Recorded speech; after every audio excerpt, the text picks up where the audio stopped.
انتہائی تعزیت کے ساتھ جو ہمارے پڑوس کے ایران کے صدر کی وفات اور حادثے میں ان کی وفات ہوئی، تو ہم ان کی درد تکلیف اس میں ہم سب شریک ہیں، اور اللہ تعالیٰ ان کو جنت الفردوس میں جگہ دے۔ لیکن چونکہ ایران ہمارا پڑوسی ملک ہے اور ہمیں اپنے پڑوسیوں کے ساتھ انتہائی احترام دوستی کا ایک تعلق رکھنا چاہیے، اور جس سے ہمیں ملک کو، پاکستان کو اس کا انتہائی فائدہ ہو سکتا ہے، اور ہمیشہ کے لیے ان کے ساتھ ایک تعلق رکھنا بھی چاہیے۔ اور اچھے تعلقات ملکوں کے پڑوسیوں کے ساتھ تو وہ دراصل آپ کے اپنے ملک کا فائدہ ہوتا ہے، اور ایک دوسرے کے مفادات کا تحفظ کرنا اور ایک دوسرے کی تکلیف میں شریک ہونا، اور پھر مسلمان ملک ہے تو اس کے حوالے سے بھی انتہائی ضروری ہے۔ تو ہم ان کے پوری تکلیف میں ان کے ساتھ ہیں، ان کے سوگ میں ان کے ساتھ ہیں۔ اور دوسرا مسئلہ جو کرغستان میں ہوا، اور وہ انتہائی افسوسناک ہے کہ جس میں ہمارے پاکستانی اسٹوڈنٹس کو انتہائی تکلیف ہوئی، چونکہ وہاں پہ وہ تعلیم حاصل کرنے کے لیے ان یونیورسٹیوں میں پڑھنے گئے ہیں، تو ہمیں اس کا بھی ہمارے پورے پاکستان کی گورنمنٹ کا، پورے پاکستان کا لوگوں کی ہمدردی اور اس تکلیف میں ان کے ساتھ ہیں، اور ہمیں بھرپور ان کا ساتھ دینا چاہیے۔ گورنمنٹ جو ہے فوری طور پہ وہ اقدامات اٹھائے کہ جس میں وہاں جو ابھی وہاں رہ رہے ہیں یا جو وہاں سے پاکستان شفٹ ہو رہے ہیں، تو اس میں بھرپور ان کا اس میں ساتھ دینا چاہیے تاکہ وہ مسائل جو ہے ان کے وہ حل ہو سکیں۔ تو یہ ہمارا مطالبہ بھی ہے اپنے صوبے کی طرف سے بھی، اور یہ ہمارا فرض بھی بنتا ہے، جتنا بھی حکومت جو کچھ بھی کر رہی ہے اس سے بھی کہیں زیادہ ہونا چاہیے، تاکہ ہم اپنے جو اسٹوڈنٹس ہیں ہمارے ملک کے، ہمارے جو بھائی ہیں، بیٹے ہیں، بچے ہیں، ان سب کو وہ تحفظ وہاں پہ ملنا چاہیے جو ان کا حق بنتا ہے۔ جناب اسپیکر،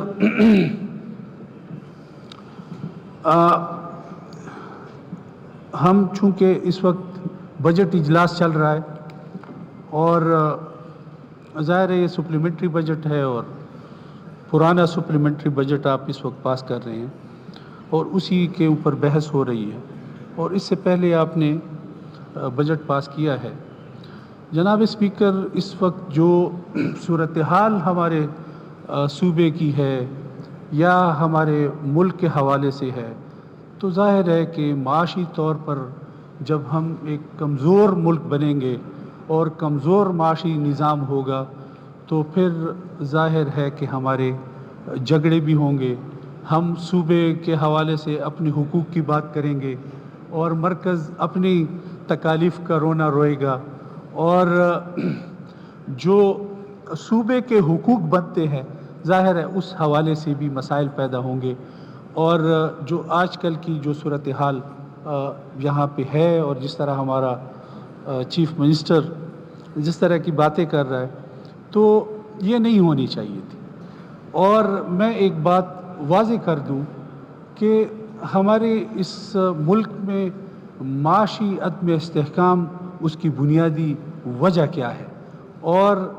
چونکہ ہم پاکستان ایک عدم استحکام ہے ہمارا سیاسی طور پر، جب سیاسی عدم استحکام ہوگا تو پھر ظاہر ہے کہ معاشی عدم استحکام بھی جناب ہوگا اسپیکر صاحب۔ اور ہم تو تسلسل کے ساتھ، چاہے 2018 کا الیکشن ہوا، چاہے ابھی 2024 میں الیکشن ہوا، تو ہم نے اس وقت بھی جو پاکستان میں الیکشن ہوا تھا رگڈ الیکشن تھا، اور تمام جماعتیں اس کے اوپر متفق تھیں کہ یہ رگڈ الیکشن ہے سوائے پی ٹی آئی کے۔ اور آج پھر 2024 میں 8 فروری کو الیکشن ہوا، تو اس وقت ہم یہ سمجھتے ہیں کہ انتہائی پاکستان کا 2018 سے بھی برا حال ہوا، اور برے حشر سے اس الیکشن کو دوچار کیا، اور انتہائی داندلی کے ساتھ اس الیکشن کو اس الیکشن میں جو اس کے نتائج آئے وہ آپ کے سامنے ہے جناب اسپیکر۔ آج ہم چاہے قومی اسمبلی کے ممبران ہو، چاہے صوبائی اسمبلی کے ممبران ہو،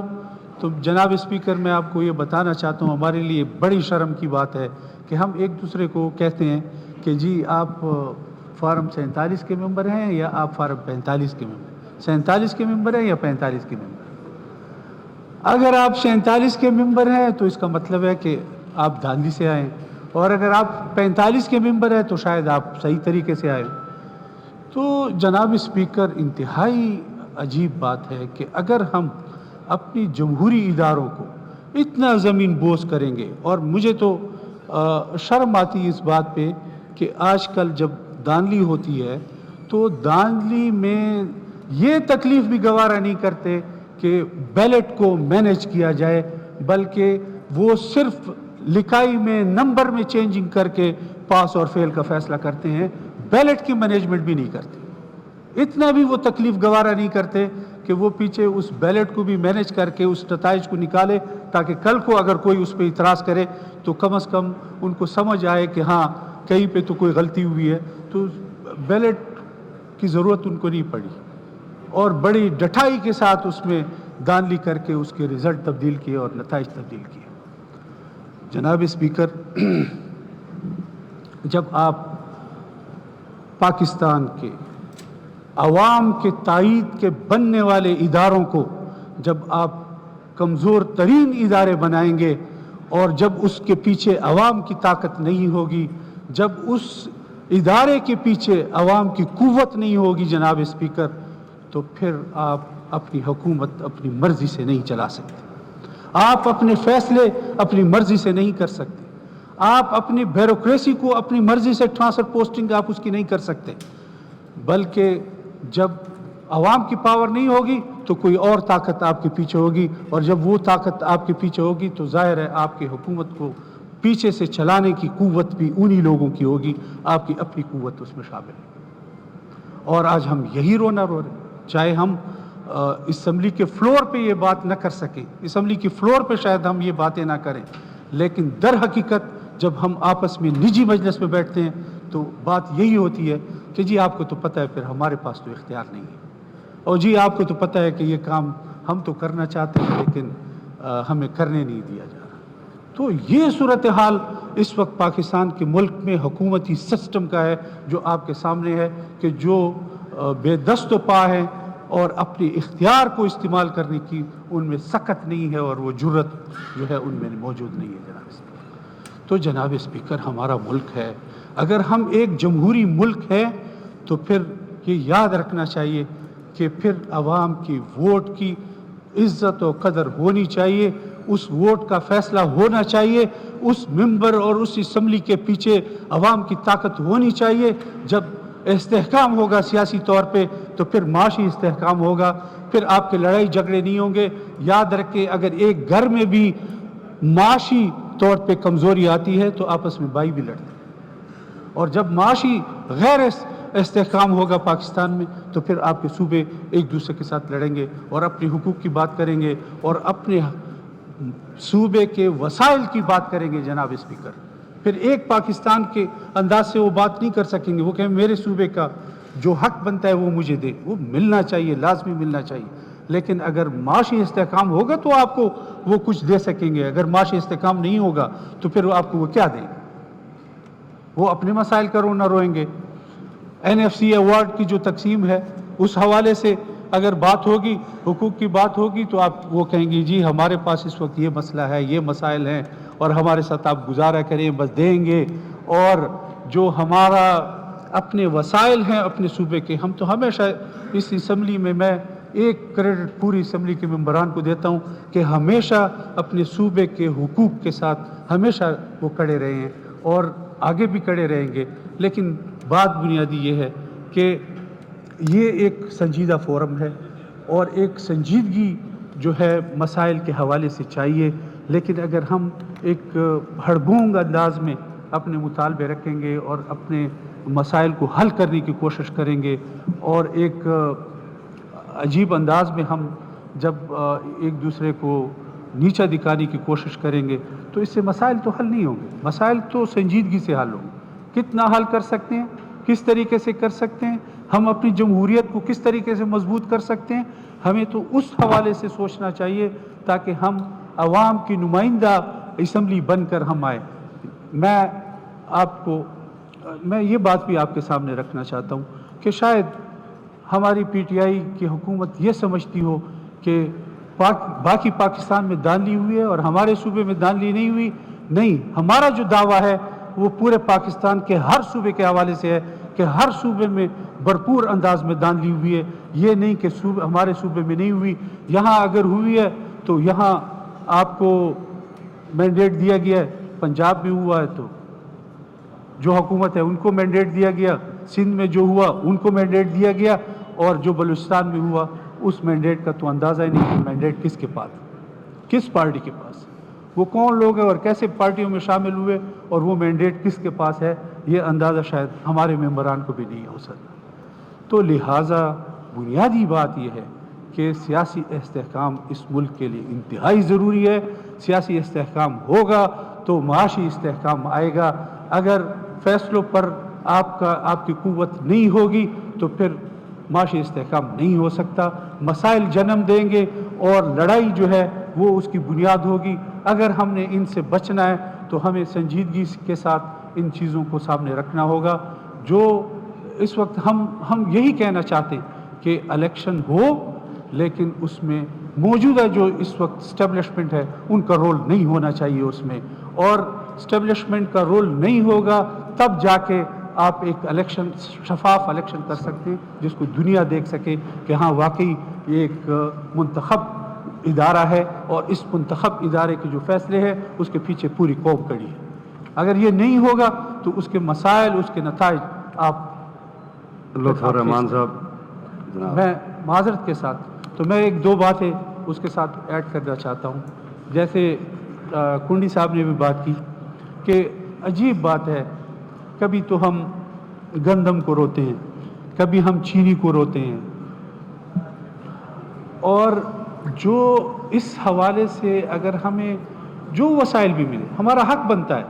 کہ پہلے چشمہ رائٹ بینک کینال بنا اور پھر ابھی لفٹ کینال کی ہمیں ضرورت ہے, اور لفٹ کینال ہمارا حق بنتا ہے. پانی پر ہمارا حق ہے, اس اپنی تقسیم کے حوالے سے ہمارا اس پہ حق بنتا ہے, اور لفٹ کینال جناب اسپیکر بننی چاہیے. لیکن اگر موجودہ سی آر بی سی کے تحت اگر جو ہمارے پورے صوبے کا یا ہمارے اس ڈیرہ اسماعیل خان کے ضلع کا, یہ سی آر بی سی ایک ہمارا پورے پاکستان کے لیول کا ایک منصوبہ ہے, پورے صوبے کے لیے ہے. اگر گندم ڈیرہ اسماعیل خان کی پوری زمین, آپ کے پورے صوبے کی آدھی زمین 50% اور 50% زمین جو ہے وہ ڈیرہ اسماعیل خان کے پاس ہے, اگر وہ گندم پیدا کرتی ہے, اگر آپ اپنے کسان کو سپورٹ نہیں کریں گے اور آپ اپنے کسان سے گندم نہیں خریدیں گے اور یہی ڈرامہ چلتا رہا کہ پنجاب سے آپ گندم لا کے آپ اس صوبے کو دیں, تو پھر یہ زیادتی آپ کی حکومت اپنے عوام کے ساتھ کر رہی ہے, اپنے کسانوں کے ساتھ کر رہی ہے. پھر وہ کوئی پنجاب میں اگر کسان رو رہا ہے تو پھر اس صوبے میں بھی کسان رو رہا ہے, کیونکہ آج بھی وہ گندم ان کے پاس پڑی ہے, اس سے کوئی جناب لطف الرحمان صاحب پلیز سم اپ کریں, بہت ٹائم ہو گیا. میں 1 منٹ جناب اسپیکر لوں گا, میں اب ختم کرتا ہوں. تو جناب اسپیکر, یہ انتہائی ہمارے صوبے کے وسائل ہیں, ہمیں اپنے صوبے کے لوگوں کو سپورٹ کرنا چاہیے. ہمیں ہر لحاظ سے جو ہمارے وسائل ہیں اس وسائل کو تحفظ بھی دینا چاہیے. آپ کو لوگ وہ ساتھ بھی دیں گے, لیکن اگر آپ ان کے ساتھ یہ زیادتی کریں گے تو پھر وہ لوگ آپ کا ساتھ نہیں دیں گے, اور اس زیادتی کے بعد عوام بھی اس حوالے سے اپنے حقوق کے حوالے سے حکومت کا ساتھ نہیں دیں گے اگر یہ زیادتی آپ اپنے لوگوں کے ساتھ کریں گے. بہت شکریہ سر. میں یہ 2-3 باتیں جو رکھی ہیں, چاہے ہمارا سیاسی استحکام ہے, معاشی استحکام سے جڑا ہوا ہے, امن کا مسئلہ ہے, امن و امان کا مسئلہ بھی ہمارے ہی اس معیشت کے ساتھ جڑا ہوا ہے. قرآن ہر جگہ پہ یہ لکھتا ہے کہ اگر معیشت مضبوط ہوگی، اگر امن ہوگا تو معیشت مضبوط ہوگی، لازم ملزوم ہے۔ پورے قرآن کو اٹھا کے دیکھیں تو آپ کو جگہ جگہ پہ اگر یہ بات ملے گی تو وہ یہی ہے کہ معیشت اور امن جو ہے وہ لازم ملزوم ہے، امن ہوگا تو معیشت ہوگی۔ تو امن کے حوالے سے بھی جو صورتحال اس وقت ہمارے صوبے میں ہے وہ لطف الرحمان انتہائی صاحب۔ خطرناک حد تک پہنچ چکی ہے، جس کی ذمہ داری حکومت کی ہے کہ اس امن قائم کرے۔ امن قائم ہوگا تو ہمارے صوبے میں معیشت مضبوط ہو سکے گی۔ یہ 2-3 باتیں جناب اسپیکر مجھے رکھنی تھی، میں انتہائی شکر گزار ہوں، بہت بہت شکریہ۔